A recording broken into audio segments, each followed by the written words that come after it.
Hi, I'm Tony Todd, and welcome to Throwing Heat. I'm here with my co-host, Ross the Boss. And today's guest, everyone knows him by the mayor, but he actually used to play Major League Baseball. He's a three-time All-Star and now an analyst for Major League Baseball and also a GQ model now. Let's welcome to the show, Mr. Sean Casey. What's up, Sean? Tony T, you know I'm a GQ model, right? That's the first thing on my bio, I'm on the list. I'm a GQ model. I just want to give it up to you, man. You look great in the suits on the show, and you lost tons of weight. I don't know what you're doing. Maybe you can help us. Is it just fruits and vegetables, or is it like what the Sean Casey diet? What is it? You know what, dude? About a year ago, I started kind of going carnivore-ish. Just a lot of grass-fed beef, a lot of just really clean, no more sugar, and then it turns out it works. Oh yeah, no, I definitely cannot do that. Okay, now, Sean, I'm not a father, but I was watching a baseball game about a week or two ago, and I as a dad, can you just tell me the feeling you had? I watched your son hit 2 home runs in a game and a grand slam at Kent State. Yeah, just tell me about that experience, man. You know, Tony, it's funny. I almost feel like at times I'm like, put me in the World Series, bases loaded, 2 outs in the 9th, 7th game. It would feel like a yoga class to me, next to my son, hitting at Kent State stuff because you get the nerves going. But, anytime that game he homered, hit a grand slam and a 3-run homer, dude, it's just incredible. It's just I know these moments will last forever. So, I just cherish all the games I can see him play. It's just really been a ton of fun watching them. Well, I know their team didn't make the regionals this year, but is he a sophomore this year or junior? He's a sophomore. Yeah, he's a sophomore. Yeah, I think they might have got little screwed there on the regional. They were like the 65th team. I think they're one team from getting in, which is I thought they should have got in, but the MAC conference doesn't get much love sometimes. But yeah, matter of fact, he's driving tomorrow. He's going to play in the Cape Cod League this summer, which is going to be pretty cool. He's going to they have a workout at Fenway Park this Friday, so I'm going to head up there to see that and maybe catch game 1 and try and get up there this summer. I played in the Cape back years before. I think that's just such a fun time, and I hope he has a great summer. Yeah, that's the best league to play for college baseball players in the summer. And yeah, my co-host Ross also, he's a huge. I know he loves your Cincinnati Reds, and Ross. Don't be afraid to come on, man. Be Ross. No, I'm being polite. Ross, the boss, likes to be polite and let you guys do your business up front. And don't worry about me. I love to talk. I love to ask questions. And I'm here, Tony. But before we talk about baseball, I want to ask Sean, because I know he's an avid sports fan.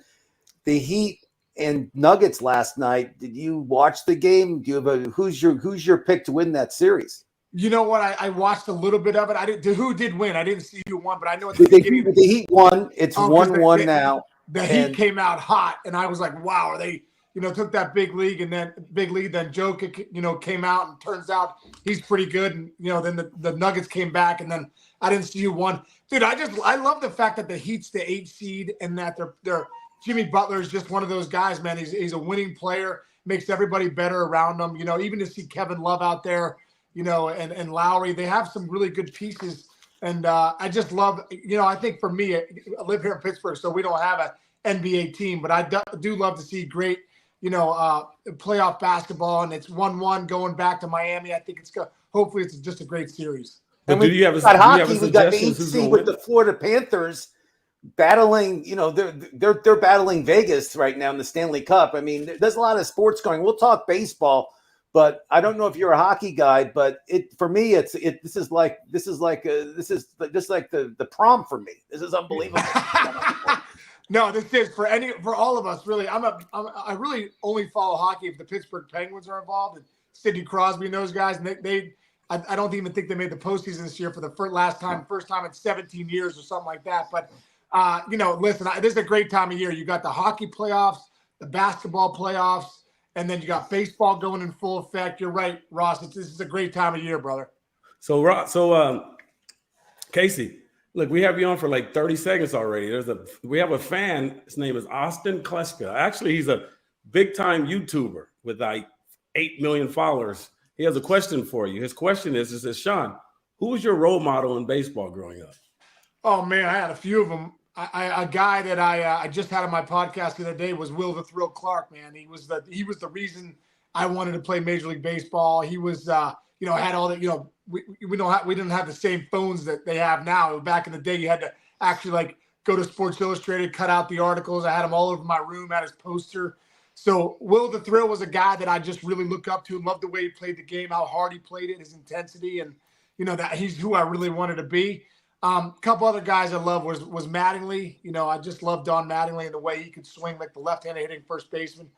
And Mark Grace. Will Clark, Mattingly, and Mark Grace were like three of my favorite players. And, just very grateful I had role models to look up to as I was coming up as a kid. Right. And back to your son, Jake, who are his role models today? Who does he look up to? He loves Mike Trout. He loves him. He loves Bo Bichette. Those are some of the guys that we always talk about. He loves Vlad. What was cool for me a couple years ago, I got a chance to coach with the Blue Jays for a couple spring trainings. So I would bring my boys down there. So when they were kids, we remember Bo Bichette getting his high school tryout on the backfield in Toronto, then became a second-round pick with them, and now obviously he's a star in the big league. So, I think my sons remember going down a lot with the Blue Jays for a couple of years there when Vlad Jr. was in the minors. And so, some of those guys they really like. But, the thing I love about that I love that I get to do still with Jake is like talk hitting and talk approach and talk swing and look at guys that are in the big leagues and, seeing what some of the guys are doing. So that, that's always fun. Freddie Freeman and those guys. So right. A lot of good players to look at, Tony. Now you're talking about talking hitting. Now, how do you feel? I know how I feel about it, but how do you feel about this damn launch angle thing that's going on? I mean, it's like, because I'm pretty sure you were not taught the launch angle, correct? Yeah, you know what? I think, I think you have to understand, like, when the people talk launch angle and 22 degrees or 27 degrees, or this guy's 7 or 8 degrees. I think the biggest thing with launch angle, if you throw it all out the window and with all that stuff that people that don't understand, if you want launch angle, catch the ball a little out front. I mean, it's going to give you an angle on your barrel that's how you get launch angle. So if you want launch angle on your ball, get the ball a little out front. But the tough thing about hitting is if you live out front too much, you'll get exposed. I mean, these guys, the big leaguers' pitches there's so much movement in the zone of the cutters and the sinkers and the splits and the changeups, the fade.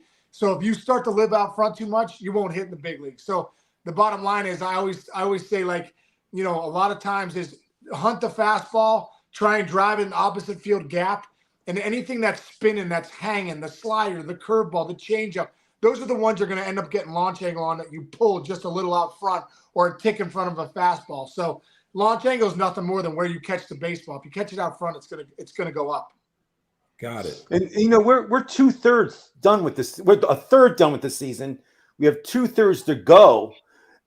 Now, what's your analyzation of the season so far? What teams you think are really playing over their head? Who's not playing that well? We'll talk about that too.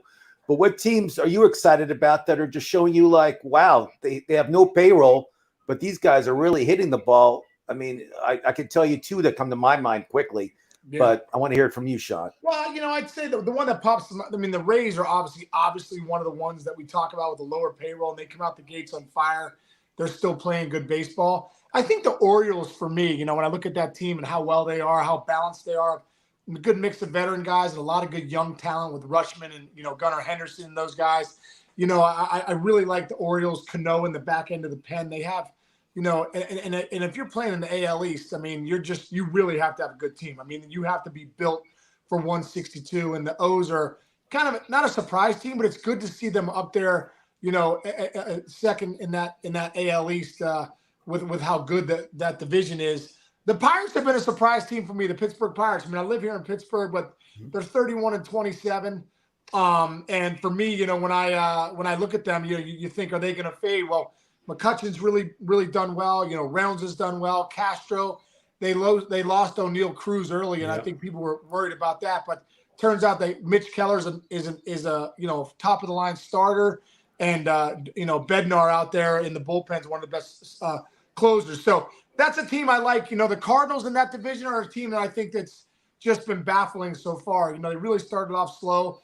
They're getting going a little bit now, trying to fight back to that 500, but they just got swept by the Pirates over the weekend. So the Cardinals are a team you look at and say, what's going on? I think another one, too, is the Phillies. 27-32. just kind of grinding a little bit. Harper's back, but the pitching hasn't been great, very inconsistent.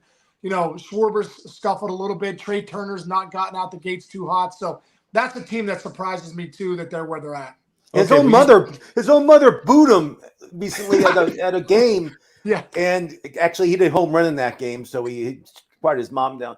But I mean, Trey Turner being like one of the top players in the league and having all this, having all this pressure on him, signing this huge contract. I mean, he's not playing up to potential. Not even close. I mean, I would say he's one of the biggest. Him and Jose Altuve of the Houston Astros are for me the two biggest disappointments so far in Major League Baseball. Yeah, but I think he'll turn it around, Ross. It's when I hear people say things like that, I always wonder, like, I think they should have like one inning for one fan who's always razzing these players at the game. Bring them out of the stands.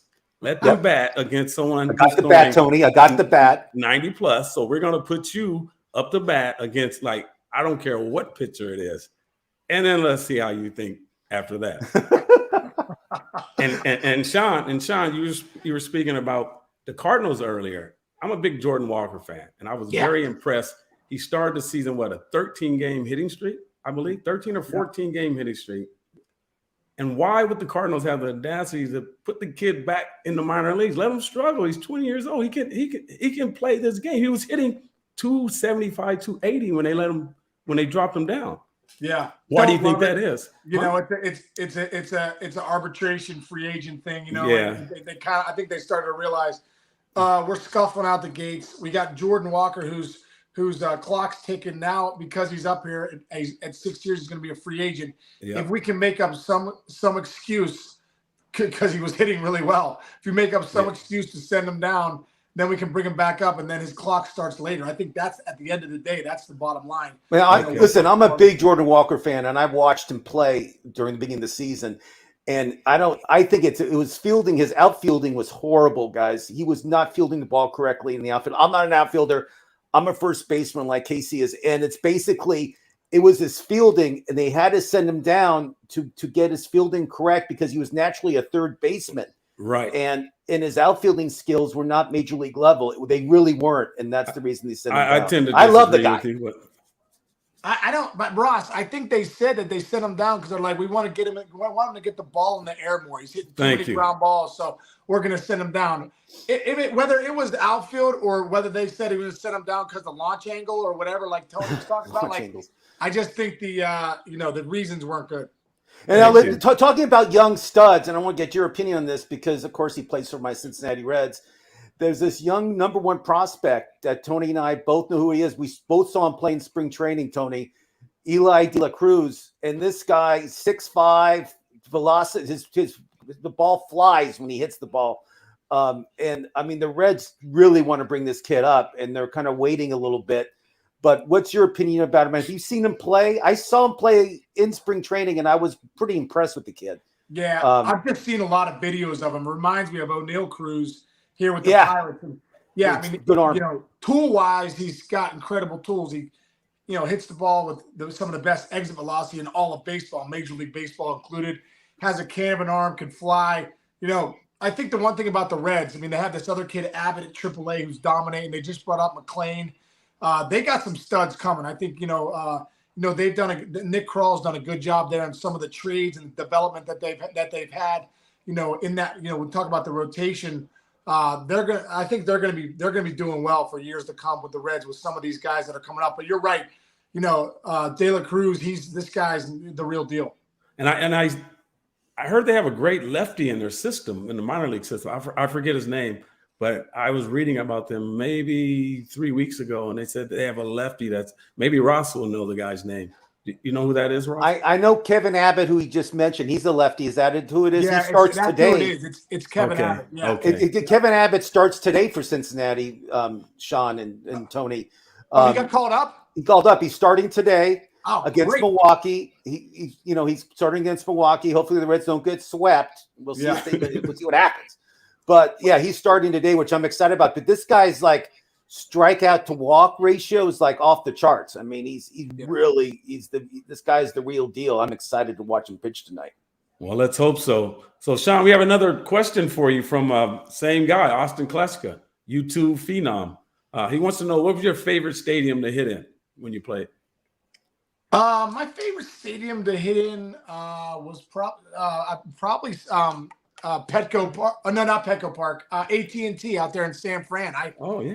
I just really enjoyed hitting there, man. My numbers were always good there, and I don't know. I saw the ball well, and it was tough to get it out. I don't think I homered there because it was like, I don't know how Bonds hit 73 homers that one year playing at that park as his home park, because balls go to die there in that triples alley. But I enjoyed hitting there. I enjoyed hitting at Olympic Stadium in Montreal. I was pissed when the Expos moved to the Nationals. I'm like, come on, man, I got to stay there.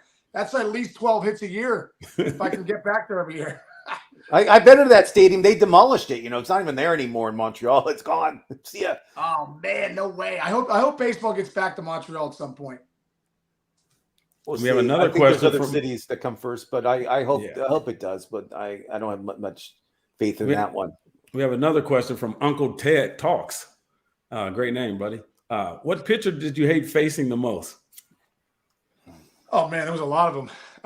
The one that I hated facing the most was a lefty reliever by the Cardinals named Steve Klein. It was a buddy of mine. We kind of came up in the minors together. But Kleiner, man, he used to just own me. He was a sinker slider guy. He just really commanded both sides of the plate on me. And I feel like he was the only guy I started to guess on, and I would start to guess wrong, and it was incredible. So Steve Klein was a guy that just totally owned me. Another guy I didn't love facing was Roy Halladay. I mean, Doc was just, was a guy, like, I look at him as like an Ohtani, as far as like Ohtani's got 6 different pitches, and, he could face you 3 times and you could never see the same sequence. And that was the same way with Roy Halladay. I mean, you could face him the first time he threw you a cutter, change up. Next time he threw you a sinker, curveball. Then he would drop on you a 4-seamer, change ups. I mean, it was incredible. So he was a guy I just really, really didn't enjoy facing either. Talking about bad teams, I mean, this Oakland A's team is just 12 wins. We're in June right now, Sean, and it's just like, I mean, what's your advice we should do? I mean, should they just move to Vegas next year and just play in the AAA stadium, or should they just keep on playing in Oakland? What's your suggestion? Man, I feel, first off, I feel bad for my man Mark Kotze out there. He's a good buddy of mine. I just, he's one of the best baseball guys out there. And the bottom line is they don't have the horses on that team right now. I don't know the situation out there in Oakland. Like, I do know that those fans are great though. Whenever we play out there in Oakland, it's a true fan base. That's Raider Nation there with the A's too. I mean, they love their A's out there. So, I hear they're going to, there's some land in Vegas. Is that 100% sure that they're going there? I don't know. Oh yeah, they bought they're going to start digging for the stadium like this year. I mean, they already know where it is.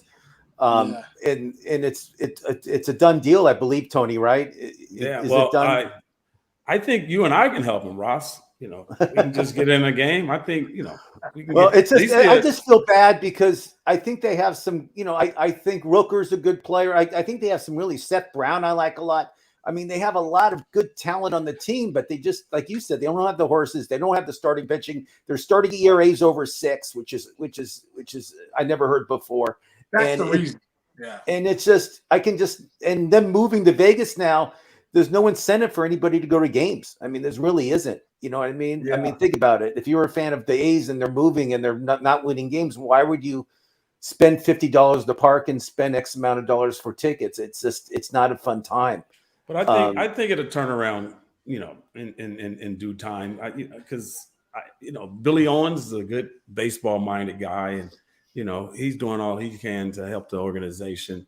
But I say within the next few years, it will turn around. The sad thing is, guys, the owner that owns the A's is the richest owner in Major League Baseball. He owns the Gap. His family does.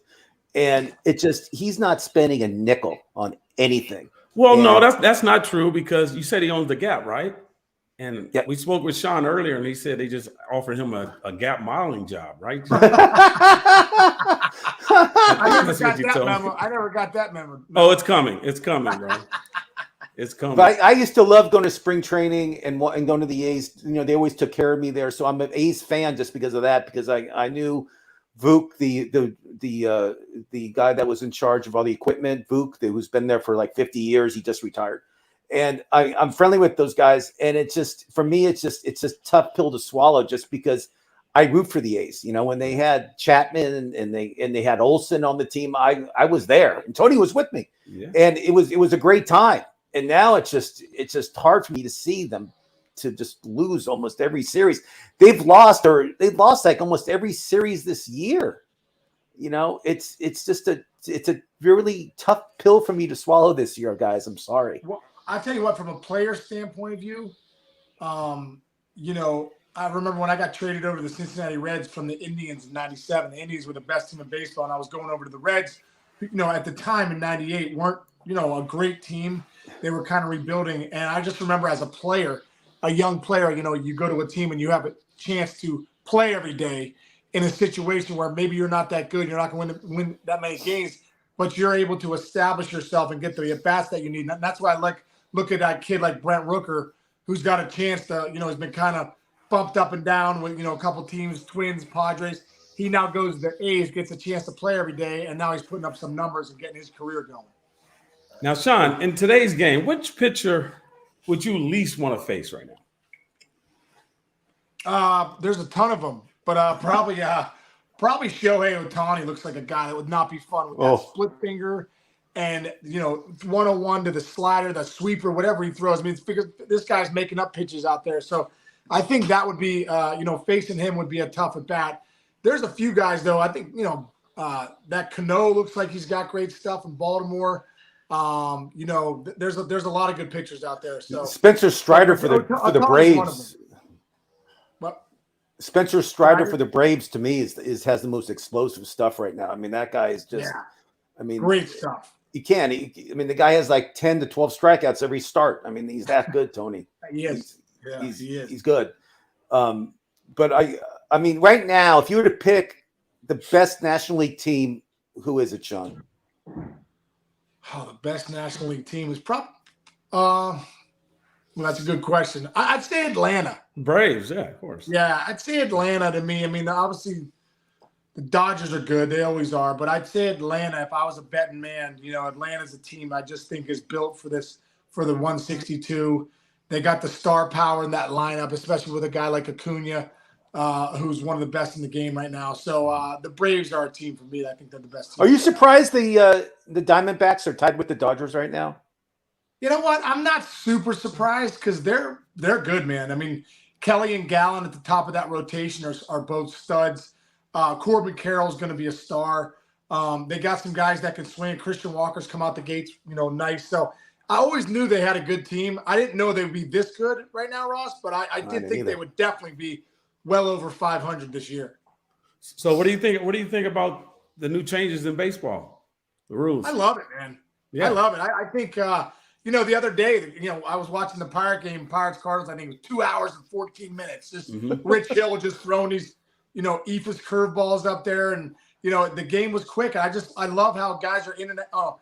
Guys are ready to go in the box, on the mound, and I think it's just a better, you know, it's a better brand of baseball. I think the shift has been great. You're seeing more line drives up the middle again. Finally, you're seeing balls in the hole more action there, and the bases. Man, I think you're seeing more stolen bases than we've ever seen. So I think they're working out great, man. I think Theo Epstein, Rob Manfred did a great job of kind of you know ruffling the feathers, a few feathers to say we're looking for a better game, and we feel like this is going to work.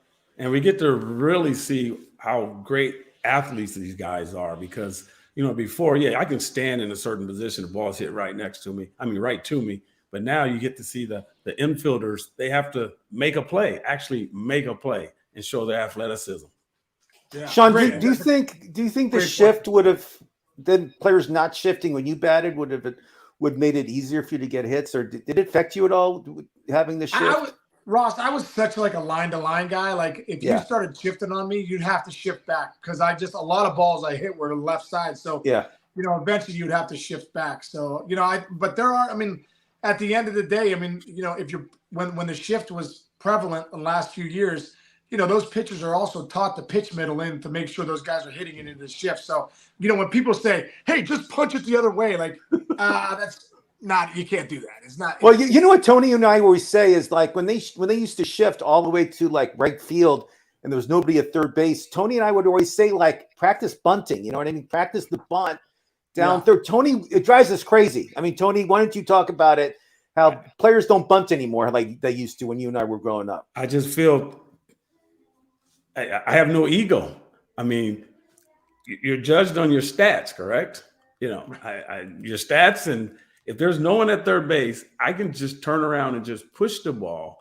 Is it because players do not want to do that, Sean, or they just they want to try to hit a home run every time? What's your opinion? I don't know. I mean, I think first off, maybe not everyone could do it. Second off, I do think that guys don't get paid to bunt. You get paid to drive the ball in the seats nowadays. That's why you're seeing the batting average that are average. The average now is like 230 or something, 240, because guys are just trying to put it in the seats. So it's a different game. One thing about bunting that I do think that it is interesting. Come playoff time, you start to see the bunt come out more because runs are at such a premium. You're facing good pitching. You got to get that runner over, get him in. So. Yes. It is interesting to see I always feel like bunting comes back more in postseason time. Right. And speaking of that, I just watched the University of Penn. I was watching the baseball regionals. They bunted 3 straight times to win the game. Wow. I forgot what team they were playing. Is the regional baseball games that are going on right now. They bunted 3 straight times to win the game. And because they did that, I think one of the pitchers, he choked, threw the ball away. So it makes these guys, they have to react. And, they do PSPs every day, but then when it's time to pick up that ball, especially on a lefty, they'll pick it up and they'll throw the ball away. And that actually happened in the game 3 days ago. So I also think, too, anytime you can get the ball in the hands of a pitcher, if you're the offensive team, that's a good thing. If you get it hands in the pitcher 3 times, you got a good shot at him throwing one away. Right. So we have other questions for you right quick, Sean. We're almost finished here. Go ahead. It says, Uncle Ted, not my uncle, but Uncle Ted wants to know, why not just outfield shift and bring up the right fielder behind second? That's happening. I think you're going to see that happen more often than not. I think we saw it a little bit at the beginning of the year with Joey Gallo, them bringing the left fielder in and then putting the center fielder and right fielder in the gaps. I think you will see that at some point, and it'll be interesting to see if that becomes part of the game. Then what happens to do you have to start making outfielders start in a certain spot? So it'll be interesting to see if that happens more often. It's obviously the baseball will have to probably make an adjustment with that too, because now you got the shift back in play. Okay, Uncle Ted's a big fan of yours. He has another question for you. He says, are the Texas Rangers for real or not? Oh, they're for real. They're definitely for real. Yeah, I think Chris Young's done a great job in that front office, going out to get the right guys. It's great to see Marcus Semien and Corey Seager kind of off to these great starts at the top of that lineup. But that whole lineup, man, is loaded with Josh Young and Nathaniel Lowe and Garcia, top to bottom, man. Those guys are flat out rake. And Jonah Heim. I mean, a lot of guys are playing well. So John Gray's been great in that rotation. Right. And here we go again. I mean, DeGrom's been hurt, so. They're good, man. The Rangers are for real, no doubt. And what I hear, they're second in the league in runs scored. I mean, the Tampa Bay's 1, and the Rangers are 2 in offense. And you're right, their pitching is really coming through without DeGrom. And the great thing I hear about the organization, like every player I talked with, they just said they treat them to the utmost respect in that organization, and it starts from the bottom. Like the owners, Neil Leitman, and. So I'm rooting for them. I'm rooting for them as my American me too. team. Me too. I mean, I'm rooting for Texas also. I hope they do well in the playoffs, and I feel that when it gets hot in Texas, you know what happens with the ball? It flies out of there. So, and they're built for that in Texas. So, we should see what happens in September and October. Hopefully. Yeah, also too. I mean, don't sleep on the fact that Bruce Bochy's back. I mean, this guy. I feel like wherever Bochy, Leland, bring these kind of guys in, the old school guys, for whatever reason, they get the most out of their players. So don't sleep on the fact that Texas is where they are and Bruce Bochy's back in the dugout. I think that's a huge part of this. Okay, one last question from Austin Kleska, YouTube extraordinaire. He says, feel free Two, not answer, but do you still hear about the line drive to the left today? Do people throw out jokes about it every once in a while or no? Yeah, dude. You kidding me? Hey, when you get thrown out from left field, you're the first player to ever happen. You're gonna come back. So 100%. 100%. I actually remember that now. I totally forgot about it. I totally forgot. Now I remember. Yeah. I mean, it's unbelievable. People remember the small little things like that, but don't remember you hitting over 300 in your career, but they remember that. It's unbelievable. And they also will remember you as just being a great person, man. That which you are. And I just want to say thank you for doing this interview with Ross and I, and just being the person that you are, man. I love watching you on MLB Network. And you're dressing sharp, not as sharp as Harold Reynolds, but you're dressing sharp, bro. Hey, no one's as sharp as Harold, bro. You kidding me? No one's as sharp as Harold. He's fresher than today's produce every night on the show, man. So I just want to thank you for coming on, Sean, man. We really appreciate this. And Ross, thank you, man, for being here with me. And it's been fun, fellas. All right. All right. Tony, thanks a lot, man. Good seeing you, brother. Ross, great seeing you too, man. And you too, guys. Good job today. Thank you. Yep, thank you. Go Reds. Yeah, go Red Leg.